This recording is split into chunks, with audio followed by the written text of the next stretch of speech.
Hello साथीहरू, good morning and नमस्ते।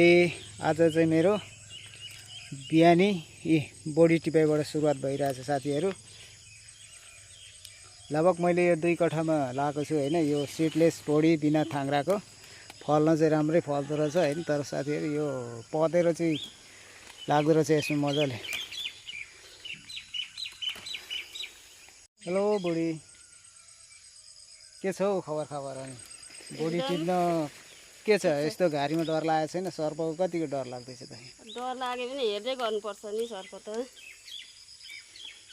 अब आज चाहिँ साथीहरू मेरो श्रीमतीको चाहिँ जन्मदिन हो कि। जन्मदिन विस गर्न सुद्धा भ्याएको छैन मैले, हेर्नुहोस् त। अब बुढीलाई यही बारीमै भए पनि जन्मदिनको शुभकामना चाहिँ दिनु पर्यो छ नि त मैले। ल श्रीमती, तिमीलाई चाहिँ जन्मदिनको धेरै धेरै शुभकामना, सुस्वास्थ्य रहनु हैन। श्रीपाठी भएर माताले रक्षा गरून्, तिम्रो जीवन फलोस् फुलोस्, उन्नति होस्, प्रगति होस्, सधैँ यसरी नै हाँसी खुसी रहनु श्रीमान श्रीमतीमा चाहिँ। के गर्ने त भेनाजु, यस्तै हो अब हैन, टाइम पास। है साथीहरू, अब के गर्नु हो, मेरो श्रीमतीलाई चाहिँ मैले अब आज बर्थडेको दिन चाहिँ यही बोडीबारीमा चाहिँ मैले डुलाइरहेको छु है। ल त्यो बोडीबारीमा डुल्नु पनि भाग्यको कुरा हो क्या। जन्मेको दिन बोडीबारीमा हेर्नु त यहाँ साथीहरू, आफ्नै हातले टिपेर, आफ्नै हातले रोपेर फलाएर टिपेर बेच्नु भनेको र अरूलाई खुवाउनु भनेको यही धर्म हो हाम्रो। अनि नोट समाउनु। नोट त धेरै समाइँदैन नि, तर पनि यसो अलिअलि।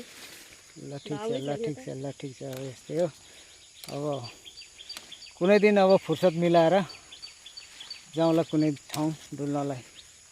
ल बुढीलाई चाहिँ जन्मदिनको धेरै धेरै शुभकामना। अब मेरी बुढी जस्तो चाहिँ अब यस्तो अब बर्थडेमा अब कसैका बुढीहरूले यहाँ लानुपर्छ, उहाँ लानुपर्छ, यस्तो चाहियो मलाई, उस्तो चाहियो भन्छन् होला। तर होइन, मेरी बुढीले चाहिँ मलाई अहिलेसम्म त्यस्तो भनेको छैन होइन।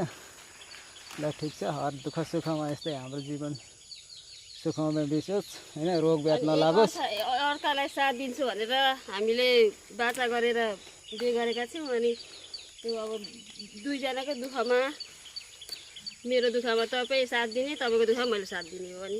ल साथीहरू, हाम्रो चाहिँ अब एक रथको 2 पाङ्ग्रा भनेको ठ्याक्कै मिलिरहेछ एउटा होइन। अब एक हातले मात्रै ताली बज्दैन, 2 हात नै चाहिन्छ। त्यही भएर हामी चाहिँ श्रीमान श्रीमती चाहिँ एकदम मिलेर चाहिँ हामी कृषिमा चाहिँ एकदम लागि परेका छौँ है साथीहरू। ल यस्तै छ हाम्रो बालीहरू। लिन आउनु, कसैलाई चाहियो भने खानालाई लिन आउनु, एक साग दिन्छु।